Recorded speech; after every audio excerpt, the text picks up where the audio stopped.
وأشهد أن محمدا عبده ورسوله الداعي إلى رضوانه صلوات ربي عليه وعلى آله وأصحابه وإخوانه.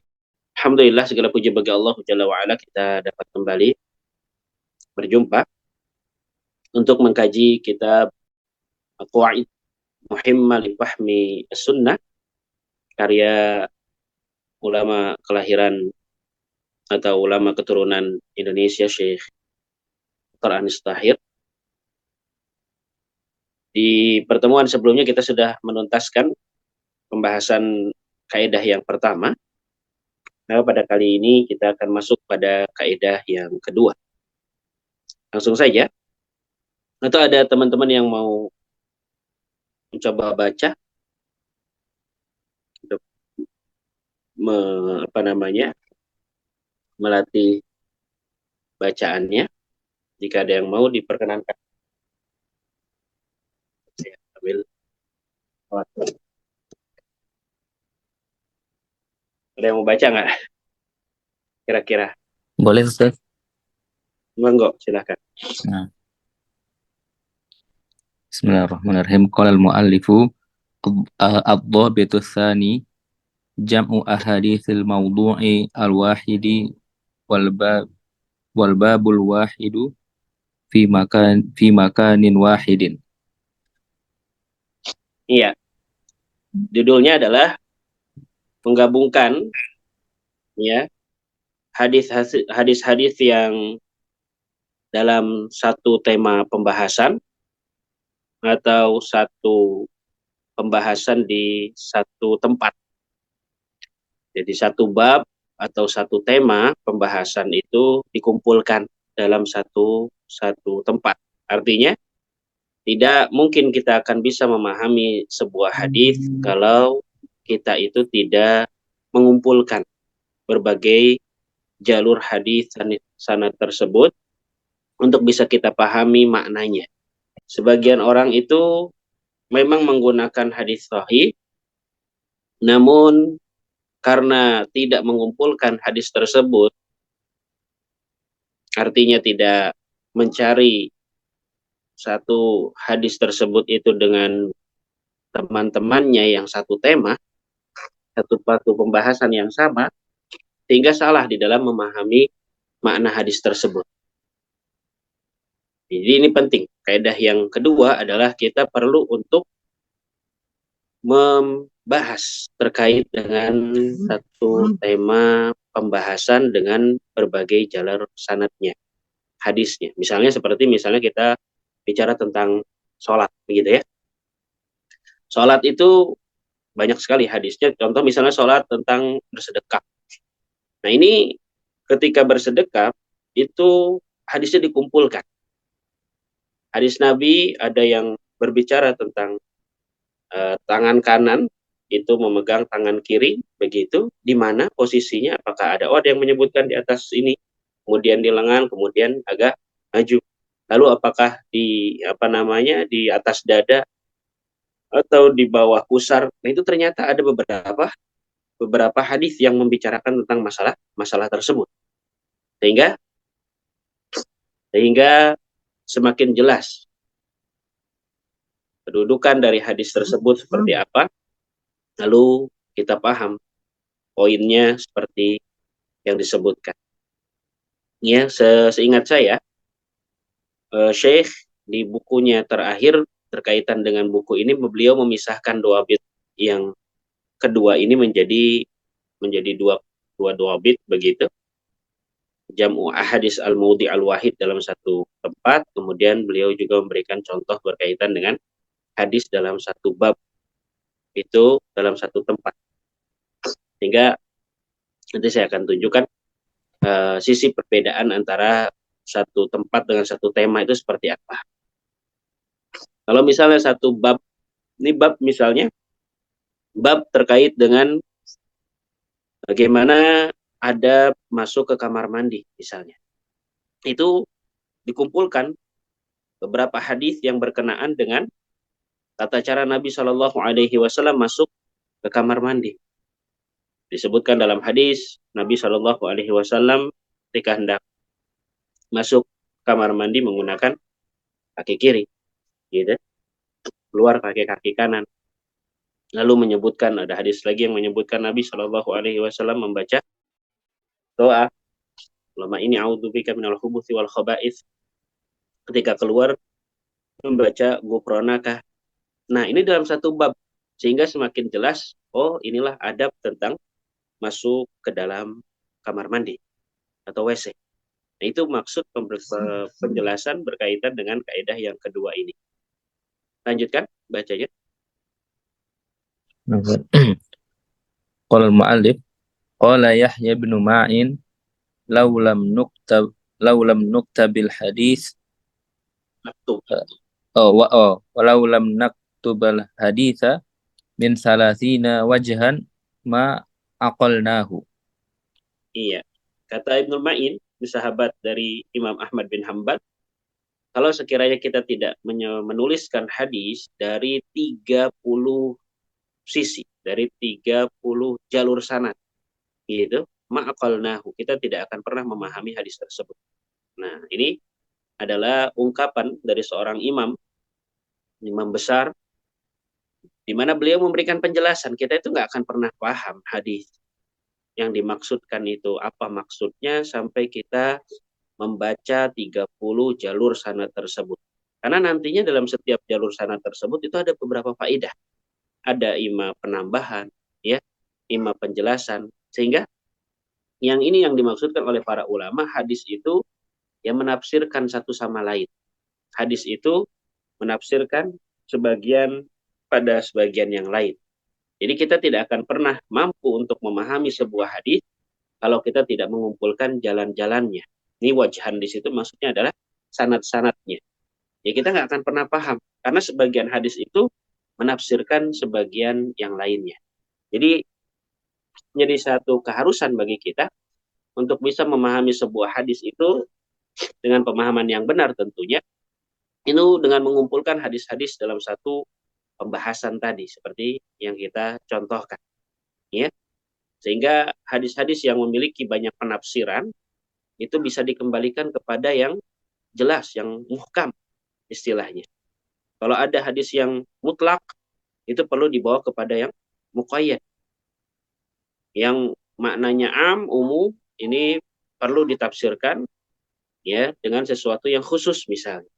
Nah, itu dalam hadis itu nanti ada yang khusus, ada yang umum, ada yang mutlak, ada yang muqayyad, ada yang mutasyabih, ada yang muhkam. Sehingga kita perlu untuk menggabungkan, mengumpulkan hadis-hadis tersebut yang satu pembahasan, satu tema agar bisa dipahami maksud hadis tersebut. Nah, lanjut. Wa qala Ahmad bin Hanbal al-haditsu idza lam tujma'u turuquhu lam tufhamhu wal haditsu lam tafham.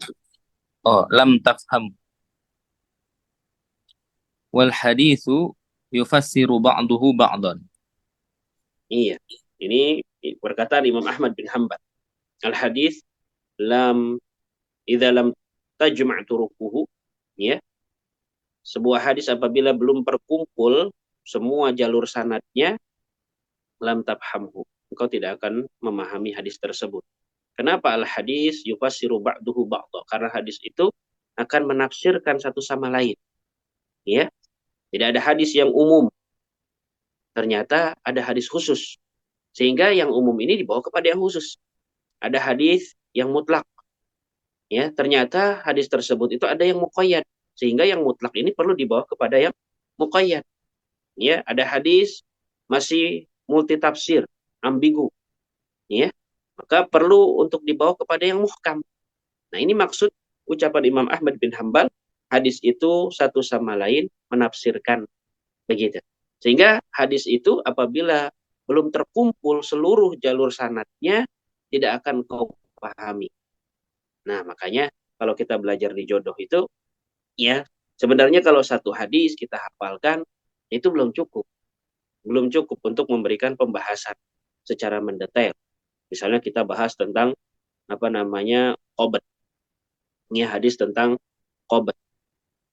Ida kata Nabi Shallallahu Alaihi Wasallam, ida ta'a ta'aman fala tabi'u hatta taqbidah.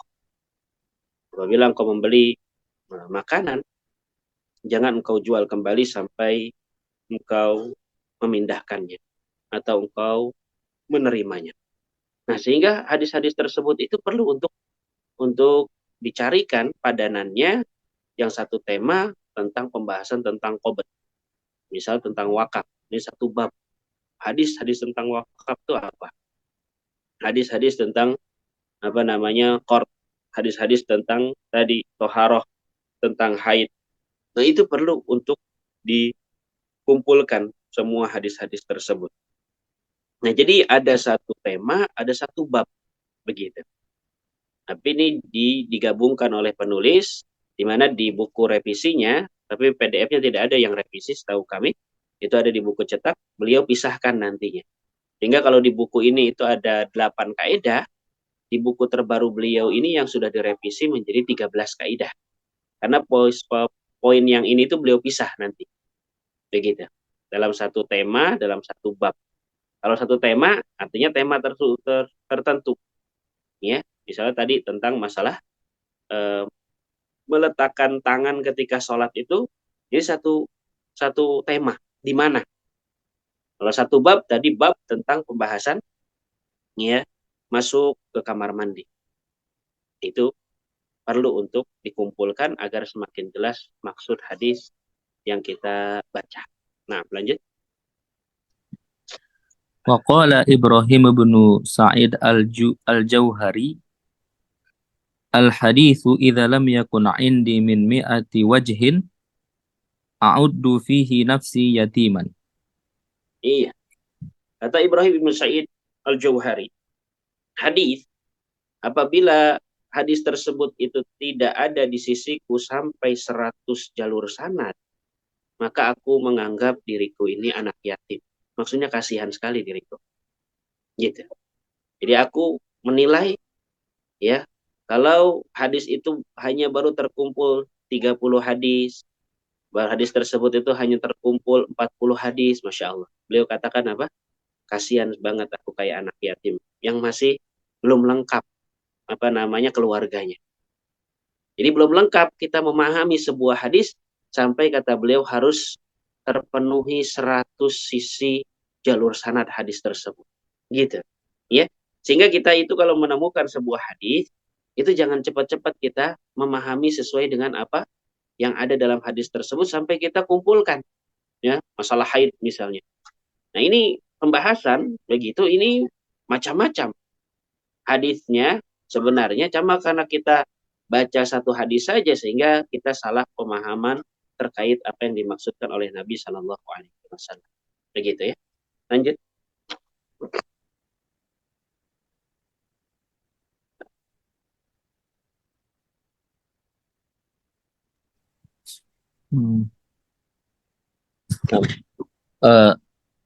Faminal lazimi li fahmi sunnati fahman sahihan an tajma'al ahaditha as-sahihata fil mawdu'il wahidi bihaitsu yaruddu mutasyabihaha ila muhkamiha. Yuraddu mutasyabihuha. Yuraddu. Jadi kata beliau, termasuk dari sesuatu yang lazim, yang mesti untuk bisa memahami sebuah hadis dengan pemahaman yang sahih, yang kau perlu untuk mengumpulkan hadis-hadis sahih tersebut itu di dalam satu tempat, dalam satu tema pembahasan, di mana ya yang mutasyabih itu sesuatu yang masih samar, ya, masih multi tafsir, begitu, maknanya itu dikembalikan kepada yang muhkamnya, kepada sesuatu yang sudah jelas. Itu maksudnya. Ya.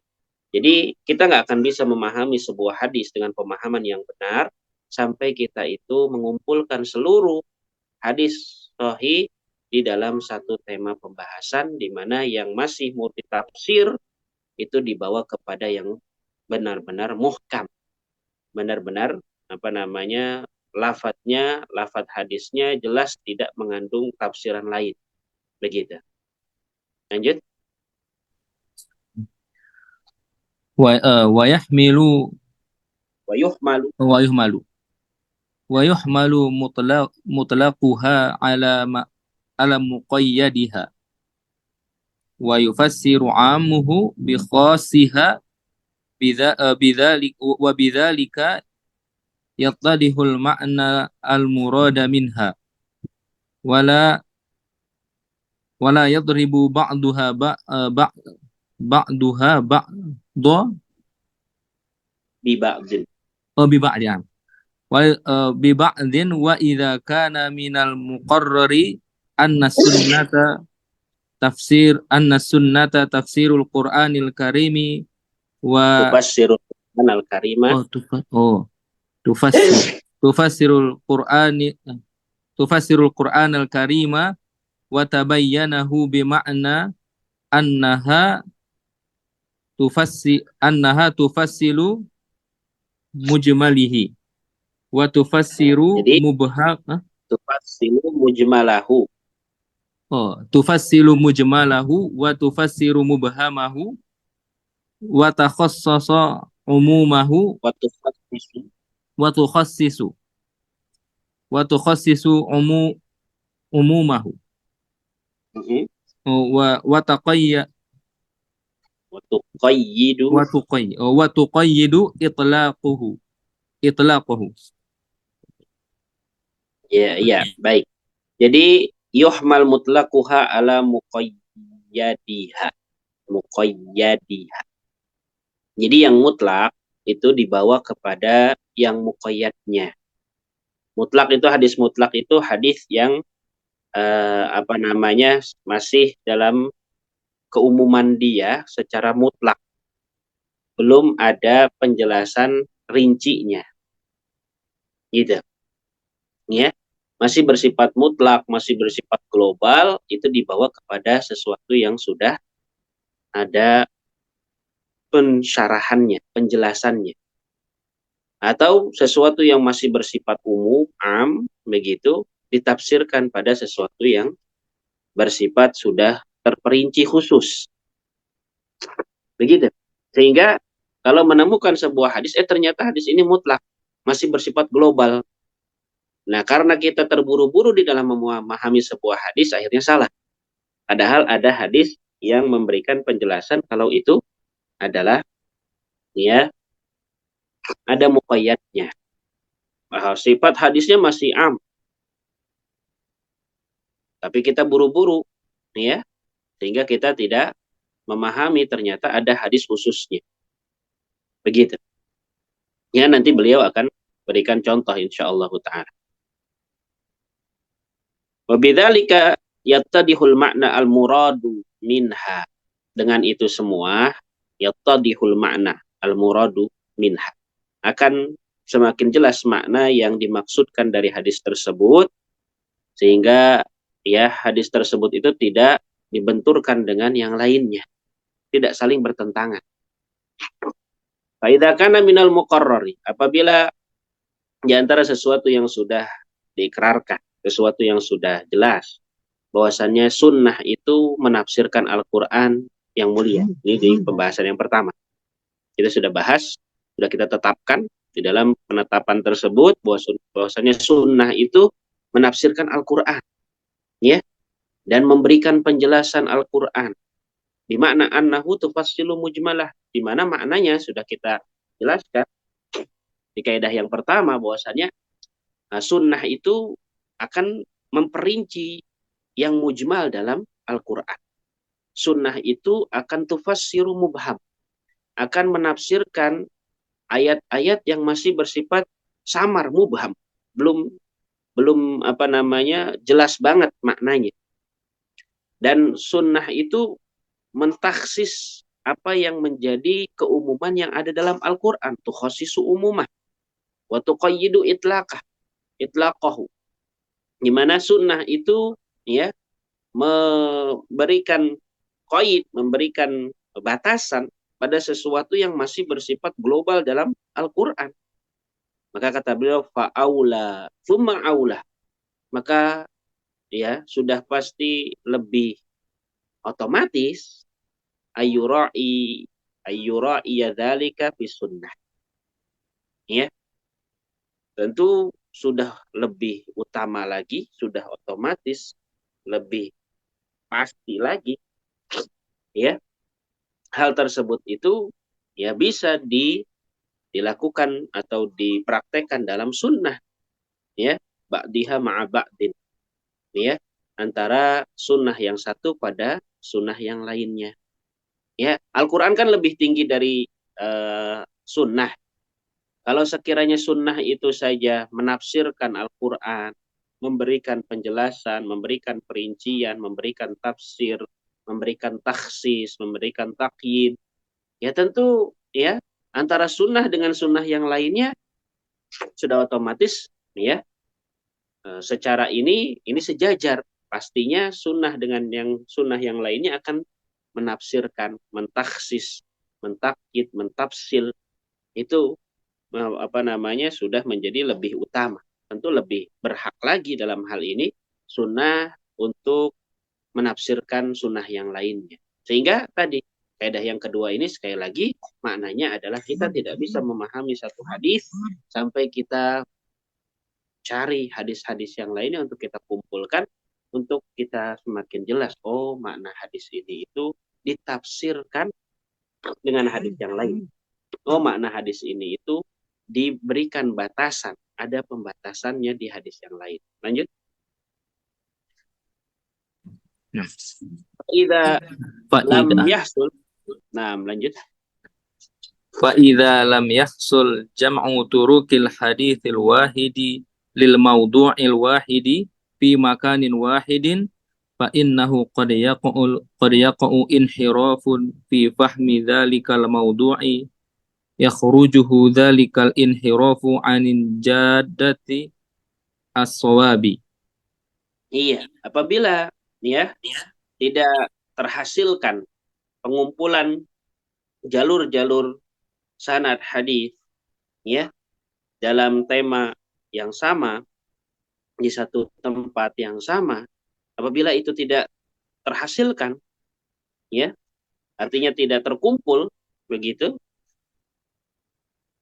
pengumpulan satu hadis dalam satu pembahasan yang sama, itu maka akan terjadi yang namanya inhiraf, penyimpangan, ya, penyelewengan di dalam pemahaman terhadap tema tersebut, ya, di mana yukhrijuhu dzalikal inhiraf, di mana penyimpangan tersebut itu akan mengeluarkan hadis tersebut dari jalan yang benar.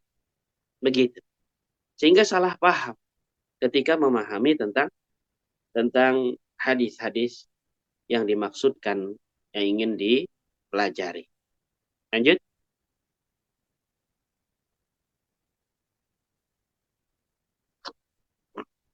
Wa an maradil Islam. Ya. Dia akan menyimpang dari apa yang diinginkan oleh Islam. Ma'anna al-mustadilla yastadillu. Padahal seharusnya seseorang yang berdalil dengan sebuah dalil bihadisin sahih, bisa jadi dia berdalil dengan sebuah hadis yang sahih, illa annahu lam yadumma ilaihi nadhairahu fil bab tersebut. Ya. Sehingga bisa jadi ada orang yang berdalil dengan sebuah hadis sahih. Betul. Dia berdalil dengan hadis yang memang hadis tersebut sahih. Hanya saja karena dia belum mengumpulkan nadhairah, dia belum mengumpulkan satu hadis dalam satu bab yang sama tadi, itu wabitali lam yatimu fahmu. Sehingga dengan itu semua pemahamannya tidak sempurna lil hadisil awal tadi terhadap hadis yang sahih yang tadi cuma satu doang itu. Ya, bal inharafa fahmu, bahkan ya pemahamannya jadi menyimpang. Ini yang disebut dengan ya seseorang itu terkadang sunnah itu menyesatkan seseorang. Ya, disebabkan salah satunya adalah karena dia cuma punya satu hadis, gitu. Sehingga pemahaman dia menyimpang. Ya terkadang sunnah itu menyesatkan. Sunnah itu menyesatkan maksudnya kalau hadis yang dia terima itu cuma satu doang. Begitu. Ya. Kemudian apa? Dia menggambarkan hadis tersebut di hadhil qadiyah allati fahimaha yahtaju ila dhamir riwayati ba'diha ila ba'din. Ya. Sehingga ya gambaran dia itu tidak sempurna terhadap topik yang sedang dia bahas, allati fahimaha yang ia pahami, itu berarti ia butuh yahtaju ila dhamir riwayat ba'diha ila ba'din. Butuh kepada pengumpulan riwayat ya satu dengan yang lainnya. Nah, ini contoh yang beliau akan sebutkan nanti. Misalu dzalika hadisu Abi Umamah radhiyallahu taala anhu. Inna nadhara ila alati harsin. Dari hadis Abi Umamah, ketika Nabi Shallallahu alaihi wasallam melihat kepada ya apa namanya alat-alat pertanian, itu mihras, itu alat-alat pertanian maksudnya. Faqala sami'tu Rasulullah sallallahu alaihi wasallam yaqul, maaf tadi, ketika Abu Umamah melihat pada alat-alat pertanian, kemudian beliau berkata, aku pernah mendengar Rasulullah sallallahu alaihi wasallam bersabda, la yadkhulu hadza baita qaumin illa adkhalahu Allahu atulla. Ya, di mana Nabi Shallallahu alaihi wasallam bersabda tidak akan ya masuk, ya tidaklah maaf alat-alat ini tidaklah masuk ke dalam rumah suatu kaum, melainkan Allah akan memasukkan ke dalam kaum tersebut itu kehinaan. Apa yang antum pahami dari hadis ini? Tatkala Abu Umamah melihat ada alat-alat pertanian, kemudian beliau bawakan hadis di mana Rasulullah Shallallahu Alaihi Wasallam bersabda, apabila alat-alat ini masuk rumah kaum muslimin, ya tidaklah alat-alat ini masuk ke dalam rumah kaum muslimin, melainkan Allah akan memasukkan ke dalamnya kehinaan. Ini satu hadis. Hadisnya sahih, diriwayatkan oleh Imam Bukhari. Apa yang antum harus apa yang antum terbesit dalam benak antum kalau antum hanya baca hadis ini saja? Siapa yang mau jawab?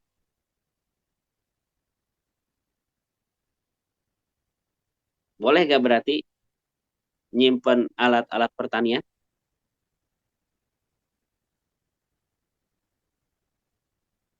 Nah, boleh gak? Silakan ditulis di chat atau langsung jawab. Berdasarkan hadis ini, berdasarkan hadis ini berarti boleh nggak, jamaah? Ya. Wa dhahiru hadzal hadis yufidu karahiyatar rasul. Secara lahiriah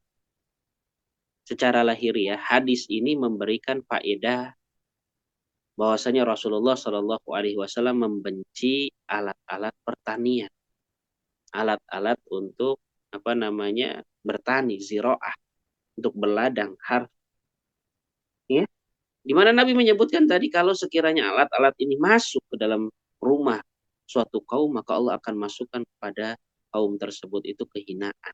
Berarti kan menunjukkan, oh ternyata minimal-minimalnya ini makruh, berarti kan tidak disukai oleh Rasulullah Shallallahu Alaihi Wasallam. Tidak demikian, lakin lau jama'al insan ahaditha ukhra. Kalau sekiranya seseorang itu mengumpulkan hadis-hadis yang lainnya, bizira'ah dalam permasalahan pertanian, la wajada Rasulullah Shallallahu Alaihi Wasallam yahuthu alaiha. Ternyata ia dapati Rasulullah Shallallahu Alaihi Wasallam justru menghasung orang tersebut untuk melakukan pertanian. Wa yubayyin ibahataha, di mana hadis tersebut akan memberikan penjelasan akan bolehnya melakukan cocok tanam, bertani, min mithli, contoh selanjutnya, ya. Antara contohnya adalah sabda Nabi Shallallahu Alaihi Wasallam, "Mamin muslimin yaghrisu gharsan, au yazra'u zar'an, fayakulu minhu tayrun, au insanun, au bahimatun, illa kana lahu bihi sadaqah." Nabi Shallallahu Alaihi Wasallam menyebutkan tidak ada seorang pun dari seorang muslim yang ia menancapkan tanaman, dia menanam tanaman, kemudian ternyata dengan itu akhirnya burung-burung bisa makan dari tanaman yang ia tanam tersebut. Manusia bisa mengambil manfaat makan dari tanaman tersebut. Bahkan hewan-hewan ternak makan dari apa yang dia tanam tersebut. Melainkan itu semua akan menjadi sedekah bagi orang yang menanamnya. Tadi, muslim yang tadi. Hah, berarti kan di sini, ada hasungan. Ada perintah secara adab atau dalam artian itu disunahkan begitu, kita itu untuk rajin-rajin menanam. Dimana kalau kita rajin nanam sehingga diambil manfaatnya oleh burung-burung, oleh manusia, oleh hewan-hewan ternak, maka semua itu akan menjadi nilai sedekah buat kita. Nah, menanam berarti kan perlu alat-alat tanam, gitu kan? Berarti yang tadi hadis tadi itu gimana? Padahal hadis Nabi yang lain juga menyebutkan in qamat ala ahadikumul qiyamah wa biyadihi fasilah, maka faliyag risha. Apa tadi? Itu aja kecil. Apabila qamat ala ahadikumul qiyamah, apabila kiamat telah tegak bagi seseorang. Artinya sudah ketika kondisi kiamat bagi seseorang itu sudah terjadi, padahal di tangannya itu ada biji tanaman, maka kata Nabi hendaklah ia tanam biji tersebut. Lihat, apabila misalnya seseorang itu dalam kondisi sekarat, ya kiamat bagi dia, kiamat sugro, padahal di tangannya itu masih ada benih, maka apa kata Nabi, hendaklah dia tanam walaupun dia dalam kondisi sekarat, walaupun sudah dipastikan dia tidak akan mengambil manfaat dari apa yang ia tanam. Tapi apa kata Nabi? Hendaklah dia tanam. Agar nanti cucu-cucunya, anak-anaknya, atau burung tadi, atau masyarakatnya akan mengambil manfaat dari tanaman tersebut. Lihat. Sehingga sampai pun dalam kondisi sekarat, itu diperintahkan oleh Nabi untuk menanam. Nah, berarti hadis yang terakhir ini itu termasuk dari hadis wahadal hadisul akhir min arwa' wa ablag ma ja'a fil hathi alal qars wa zara'. Ini yang lebih gamblang, lebih jelas lagi memberikan penjelasan hasungan untuk kita itu menanam, bercocok tanam untuk memasukkan benih ke dalam tanah untuk diambil manfaatnya. Maka hadis yang tadi yang disebutkan, barang siapa yang alat-alat pertanian masuk rumah suatu kaum, melainkan Allah akan hinakan kaum tersebut. Itu gimana? Fakaifa jama'al ulama baina hadhil ahadis. Nah, ini tuh disebut dalam ilmu hadis, itu disebut dengan mukhtalaful hadis. Jamaah. Jadi kalau ada hadis-hadis yang seakan-akan bertentangan, begitu, ini masuk dalam ranah pembahasan ilmu mukhtalaful hadis. Ketika para ulama memberikan penjelasan, digabungkan, artinya diberikan penjelasan hadis-hadis ini telah digabungkan baina hadhil ahadits allati dhahiru ta'arud, di mana hadis-hadis yang secara lahiriah itu bertentangan. Wa mal fahmu sahih ba'da hadzal jam'i li hadhihi qadiyah. Maka bagaimana pemahaman yang benar setelah dikumpulkannya jalur hadis tersebut dalam satu pembahasan topik berkaitan dengan sebenarnya kita itu diperintahkan untuk rajin-rajin melakukan cocok tanam, pertanian, itu seperti apa? Lanjut.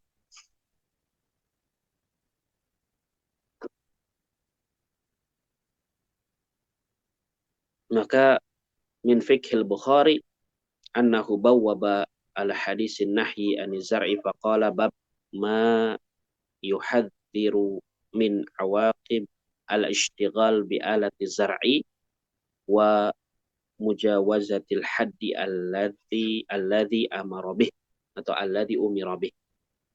Nah, di antara ya fikihnya atau dalamnya pemahaman Imam Bukhari ketika beliau memberikan judul bab ya hadis tersebut terhadap hadis yang larangan tentang tadi itu, larangan tentang bercocok tanam, pertanian, beliau memberikan judul bab ya hadis yang berkenaan tentang tahdzir, tentang celaan atau kewaspadaan dari akibat al-ishtighal, sibuk, terlalu sibuk dengan alat-alat pertanian atau melampaui batas dari apa yang diperintahkan. Lihat, jadi penting kita paham ketika seorang penulis ilmu atau pengumpul hadis begitu, itu memberikan sebuah bab.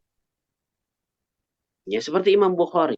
Beliau itu bawakan satu hadis misalnya tentang hadis larangan tadi, lalu beliau memberikan babnya. Nah, di antara fikih yang perlu kita pahami adalah ketika kita menemukan sebuah hadis, itu babnya judulnya apa? Begitu. Nah, judul bab itulah yang menjadi pembahasan sebenarnya secara mendalam. Jadi buat judul bab itu sendiri bukan sesuatu yang asal-asalan, enggak. Itu termasuk fikih dari seorang penulis ya pengumpul hadis begitu, di mana niatannya adalah agar paham orang lain itu. Di mana hadis tentang larangan bertani ini itu maksudnya adalah bagi orang yang terlalu melampaui batas. Dia itu terlalu sibuk dengan alat-alat pertanian.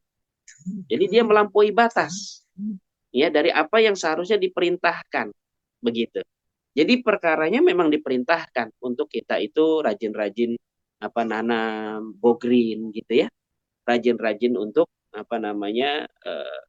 bertani, tapi jangan sampai melalaikan kita dari kewajiban-kewajiban kita. Maksudnya gara-gara bertani akhirnya dia nggak sholat berjamaah begitu. Gara-gara bertani ia jadinya melalaikan dari kewajiban ia dari mendidik anak, melalaikan ia dari kewajiban jihad, gitu ya.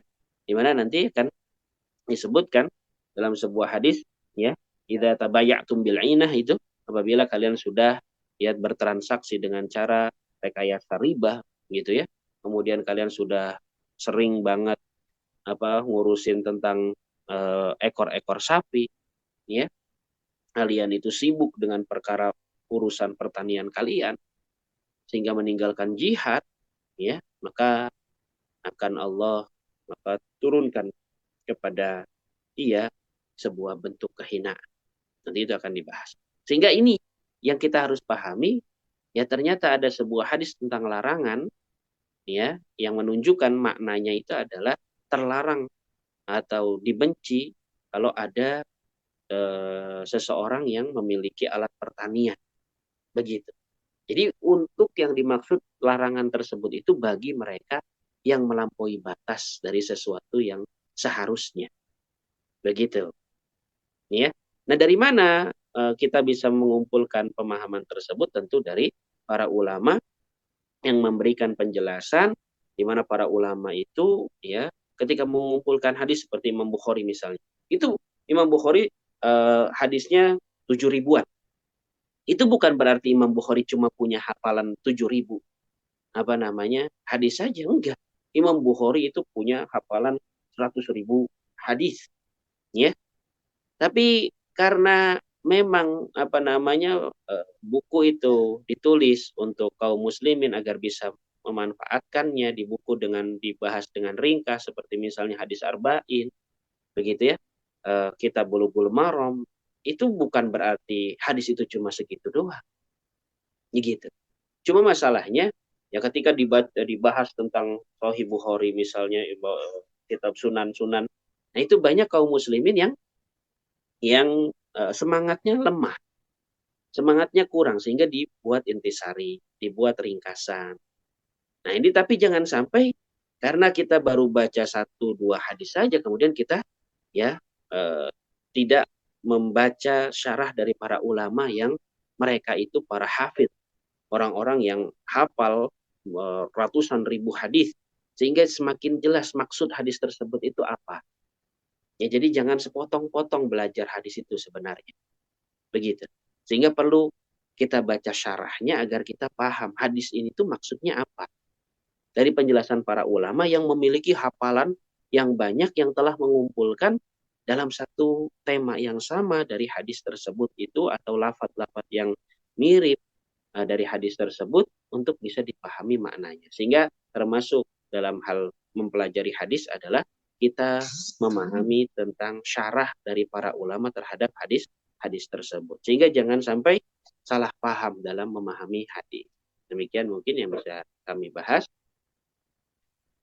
Ya, jika ada yang hendak ditanyakan, dipersilahkan.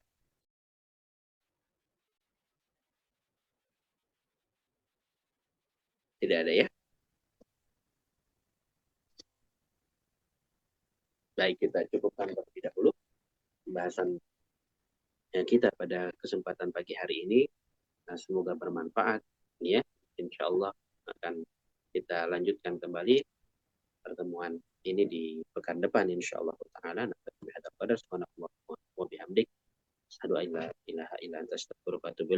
Assalamualaikum warahmatullahi wabarakatuh.